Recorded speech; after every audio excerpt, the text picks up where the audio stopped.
ஆனாலும் தவிர்க்க முடியாத காரணம், யாத்திரை ஒரு பக்கம் நடந்து கொண்டிருக்கிறது, கட்சியினுடைய பணிகள் ஒரு பக்கம். சேலத்திலே ஒரு வேலை, மதுரையிலே ஒரு வேலை, ஒரே ஒரு விமானம் மட்டும் சென்னைக்கு வருவதற்கு கிடைத்தது. அதில் வந்து சேருவதற்கு 1 மணி நேரம் தாமதம். அப்படி இருந்தும் கூட மேடையில் இருக்கக்கூடிய இந்த முத்தான தலைவர்கள் என்னுடைய தாமதத்தை ஏற்றுக்கொண்டு ஒரு பெரிய மனதோடு அவர்களோடு எனக்கு இருக்கையை கொடுத்து இந்த அற்புதமான விழாவிலே பேசுவதற்கு அனுமதியும் கொடுத்திருக்கிறார். இதை பார்க்கும் பொழுது புத்தக வெளியீட்டு விழா என்று சொல்வதை விட தமிழகத்தினுடைய மாணிக்கங்களை எல்லாம் ஒன்றாக ஒருங்கிணைத்து மேடையின் மீது அமர வைத்திருக்கிறது.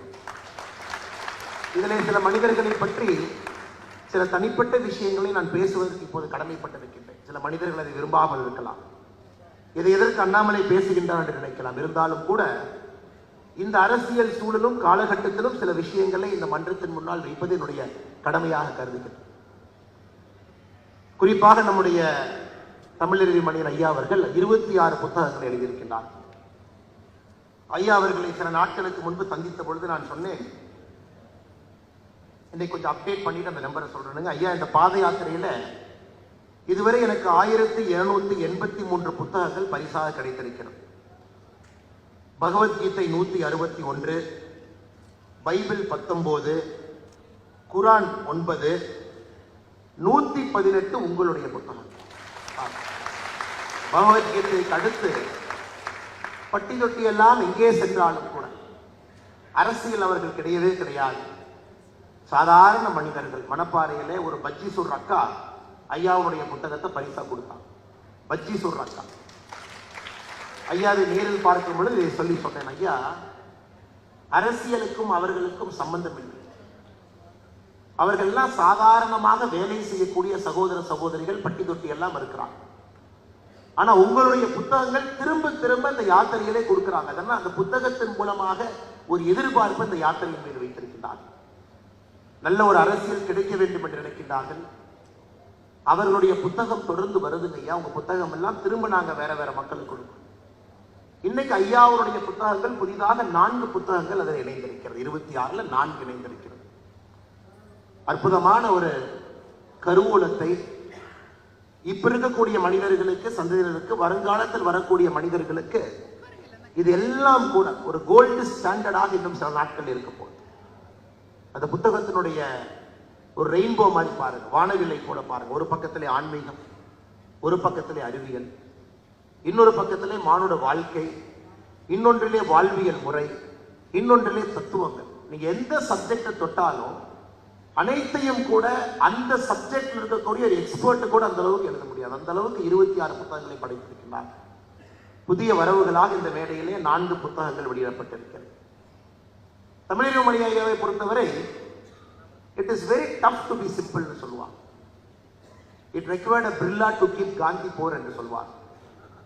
தமிழறிவு மணி ஐயாவை பொறுத்தவரை எந்த அளவுக்கு அவர் எளிமையாக இருப்பதே ஒரு கடினமான வேலை என்பதை இந்த நேரத்தில் நாங்கள் பதிவு செய்ய விரும்புகிறோம். அவரை சந்திச்சீங்கன்னா ஒரு சாதாரண கார்ல வருவார். அந்த காரும் கூட எப்போ ஓட்டணும், அதுக்கு எவ்வளவு டீசல் போடணும், அந்த நேரத்துக்கு டிரைவருக்கு 1 மணி நேரத்துக்கு எவ்வளவு பணம் கொடுத்து கூட்டிட்டு வரணும், அந்த அளவுக்கு கணக்கு பார்த்து தான் அவருடைய ஒரு வண்டியை கூட எடுப்பார். ரயில்வே ஸ்டேஷனுக்கு போகணும்னா தன்னுடைய உதவியாளர்களுடைய ஸ்கூட்டியில போவார். நேரத்தை சேமிப்பதற்கு மட்டுமல்ல, பணத்தையும் சேமிப்பதற்கு. மிகப்பெரிய உயரிய பொறுப்புல தமிழக அரசியல்ல, தமிழகத்தினுடைய அரசாங்கத்தில் இருந்த பொழுது அவருக்கு கிடைத்த இன்னைக்கு பென்ஷன், இன்னைக்கு ஆசிரியராக கிடைத்த பென்ஷன்ல கணக்கு போட்டு வாழ்க்கையை வாழ்ந்து கொண்டிருப்பவர். சமீபத்தில் சில மாதங்களுக்கு முன்பு அரசு கொடுத்த வீட்டினுடைய வாடகை உயர்த்தப்பட்ட பொழுது என்னுடைய பென்ஷன் காசுல இந்த வாடகையை கட்ட முடியாது என்று என்னை விட்டுருங்க, நான் வேற ஏதாச்சும் ஒரு வீட்டுக்கு போறேன்னு போறார். மகள் தன்னுடைய வீட்டை கொடுக்க வரும் பொழுது கூட அந்த வீட்டிலும் வாடகைக்கு தான் இருப்பேன் அக்ரிமெண்ட் போட்டவர். அதனால் எளிமையாக இருப்பது ரொம்ப கடினங்க அந்த காலகட்டத்தில், மிக மிக கடினம். அதை எப்படி இவர் சமாளித்து அந்த உறுதியோடு அந்த எளிமையை விடாம, வைராக்கியத்தை விடாம, ஆலமரத்தினுடைய மிகப்பெரிய ஒரு உருவம் ஒரு விதைக்குள் இருக்குன்னு சொல்லுவாங்க. 1000 ஆண்டு வாழக்கூடிய ஆலமரத்தினுடைய தன்மை ஒரு விதைக்குள் இருக்கும். அதுபோல் இன்னும் விதையாகவே இருந்து எங்கேயும் கூட தன்னை காட்டாம, தன்னை விளம்பரப்படுத்தாம, தன்னை பிரபலப்படுத்தாம, அரசியல் மாற்றம், தூய்மையான அரசியல், தூய்மையான அரசியல், தூய்மையான அரசியல் தொடர்ந்து பேசிக் கொண்டிருக்கக்கூடிய தமிழறிஞர் ஐயா அவர்களே, மேதக ஆளுநர் அண்ணன் சிபி ராதாகிருஷ்ணன் அவர்கள். அவருக்கு ஆளுநர்னு சொன்னா இப்ப பிடிக்கிறது இல்லை. எதுக்கு ஆளுநர்னு சொல்றீங்க? என்னை பழைய மாதிரி கூப்பிடணும், அண்ணான்னு கூப்பிடணும். அவருக்கு கிட்டத்தட்ட கட்டளையா போடுறாங்க.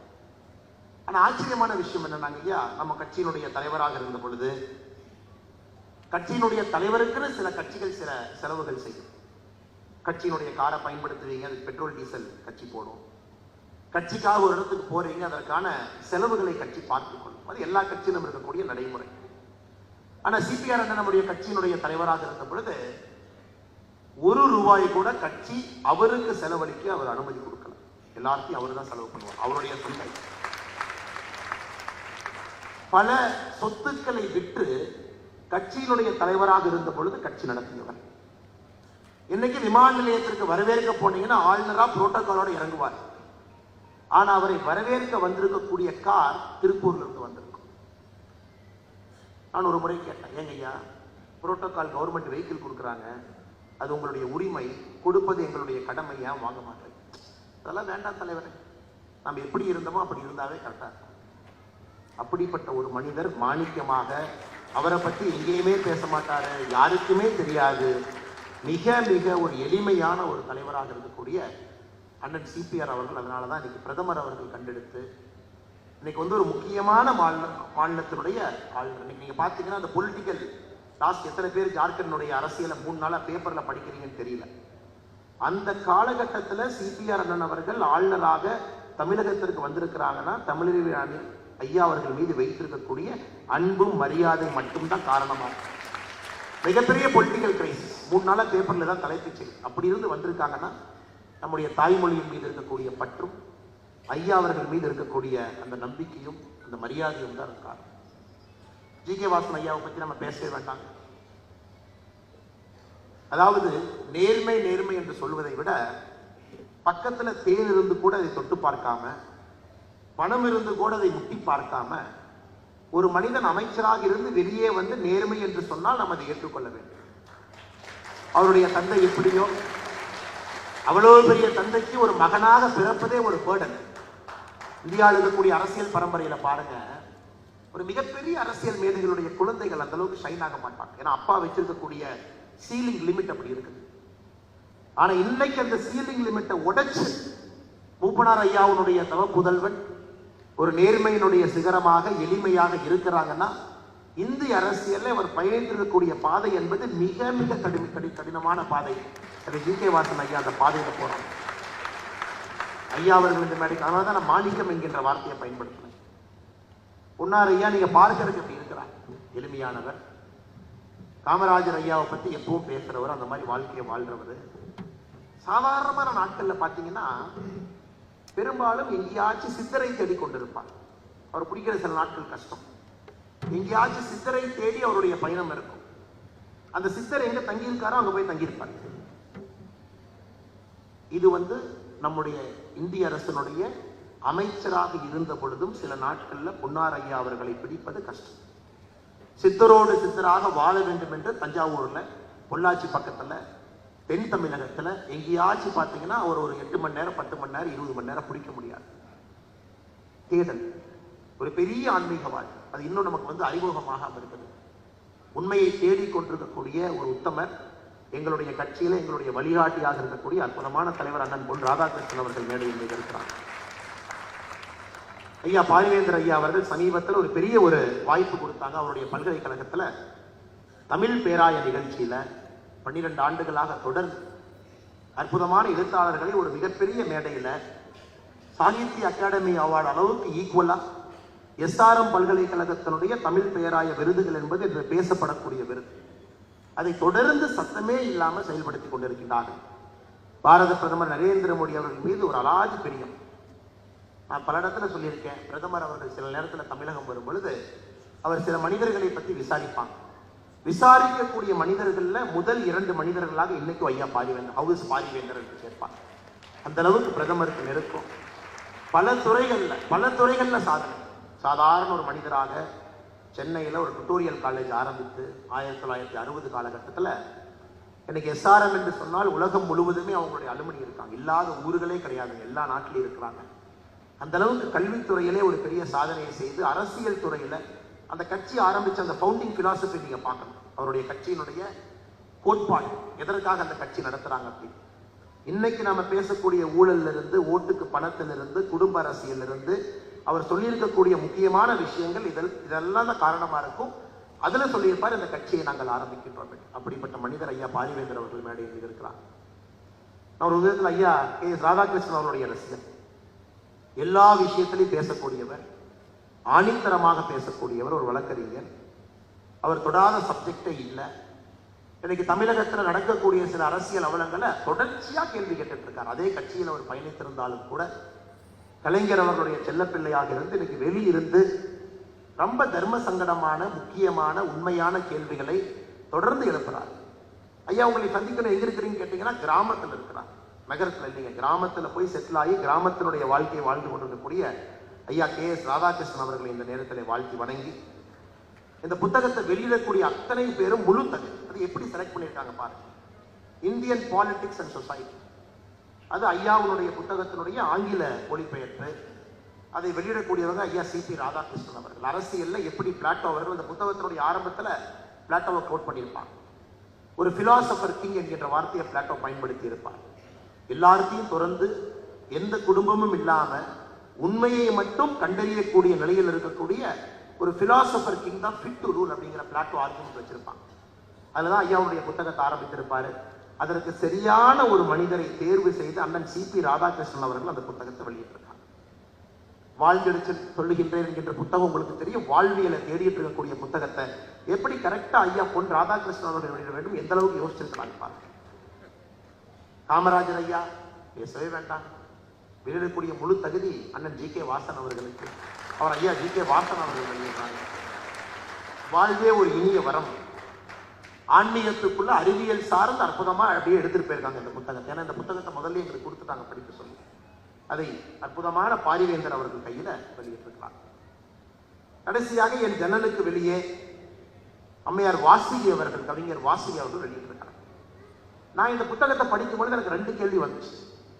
அரசியலே நான் ஒரு கத்துக்குட்டி, ஜன்னலுக்கு வெளியே எட்டி பார்த்து கொண்டிருக்கக்கூடிய மனிதன், அதை உணர்த்துவதற்காக இந்த புத்தகமா, இல்லை இங்க இருக்கக்கூடிய இரும்பு கம்பியை உடைத்து விட்டு வெளியே வா என்று சொல்வதற்காக இந்த புத்தகம் கையிலிருந்து ஐயா கொடுத்தாங்களா அப்படின்னு 2 முறை நானே எனக்கு கேள்வி கேட்க வேண்டிய நிர்பந்தமும் கட்டாயம்.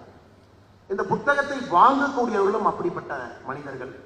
குறிப்பாக எங்களுடைய கட்சியில அதே எளிமையினுடைய சின்னமாக முன்னாள் ஒரு பேராசிரியராக இருந்து கட்சியினுடைய துணைத் தலைவராக இருக்கக்கூடிய ஐயா கனக சபாபதி அவர்கள் வந்திருக்கின்றார்கள். அவரை இந்த நேரத்தில் வாழ்த்து வணங்கி, ஐயா கரு நாகராஜன் அவர்கள் அற்புதமா மோடி ஐயாவை பற்றி சமீபத்தில் தான் ஒரு புத்தகத்தை எழுதி வெளியிட்டிருக்கின்றார்கள்.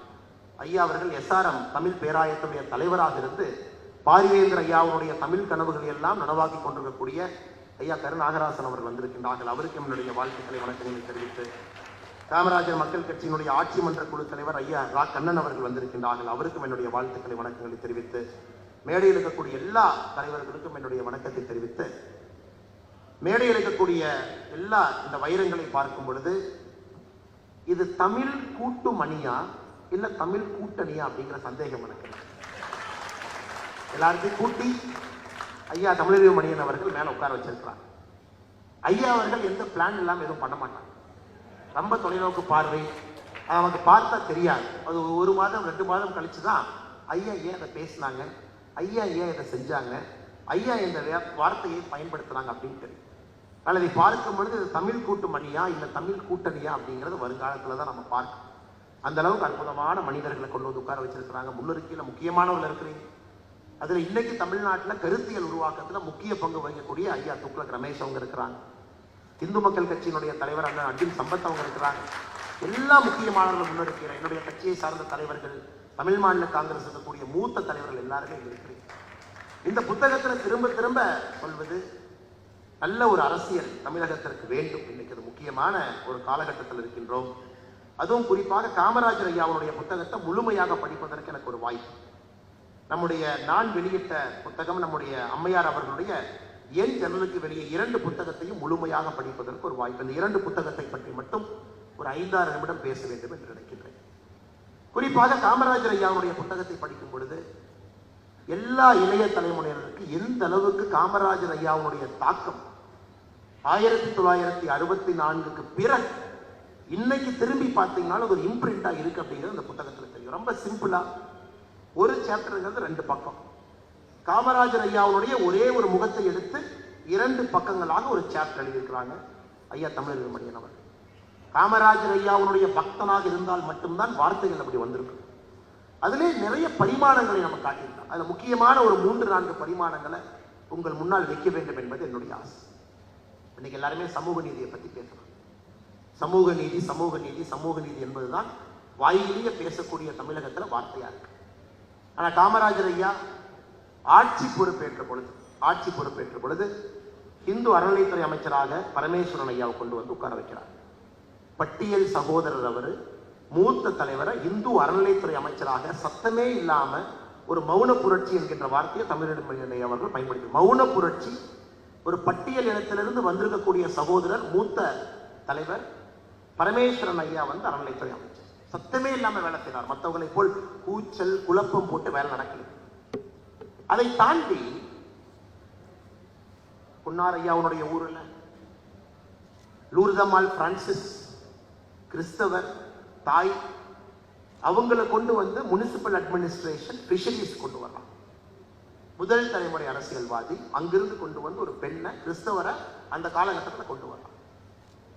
உங்களுக்கு தெரியும், காவல்துறை யாரும் விடவே மாட்டாங்க. நீங்க ஒரு போர்ட்போலியோ அலோகேஷனை பார்த்தீங்கன்னா சீஃப் மினிஸ்டர் கீழே ஜெனரல் அட்மினிஸ்ட்ரேஷன், இன்டெலிஜென்ஸ், போலீஸ் அப்படிங்கிற வார்த்தையோட தான் ஒரு சிஎம்மோட போர்ட்போலியோ இந்தியா முழுவதுமே பாரம்பரியம்.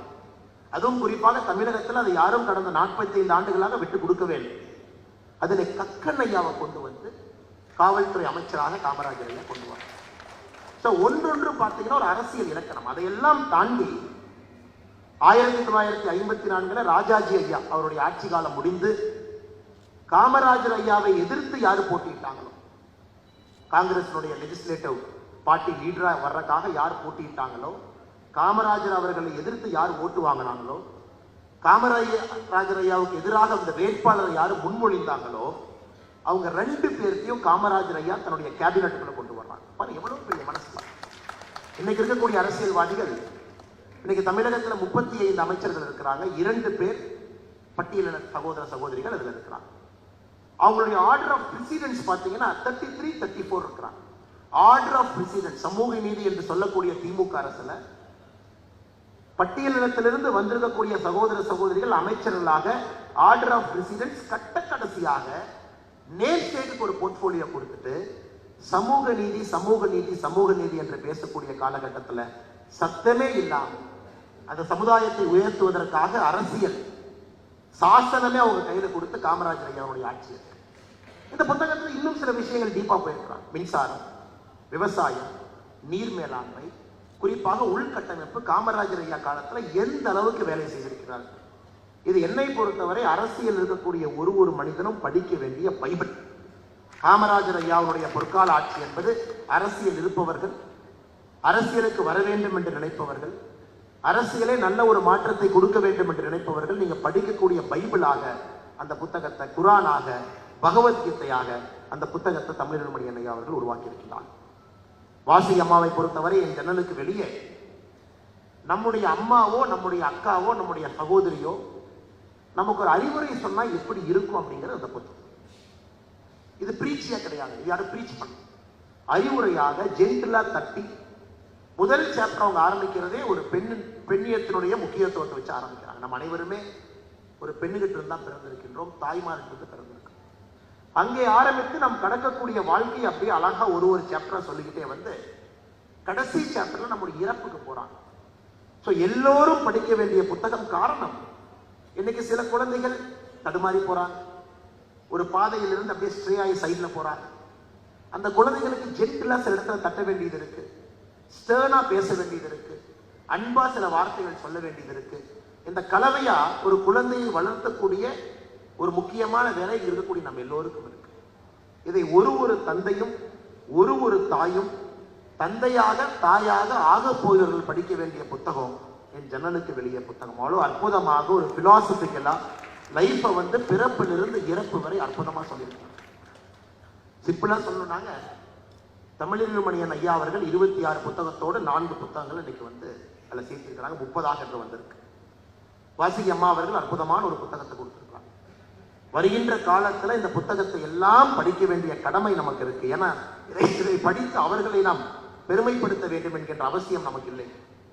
இதை படித்து நாம் பெருமையிட வேண்டும் என்கின்ற அவசியம் நமக்கு இருக்கு.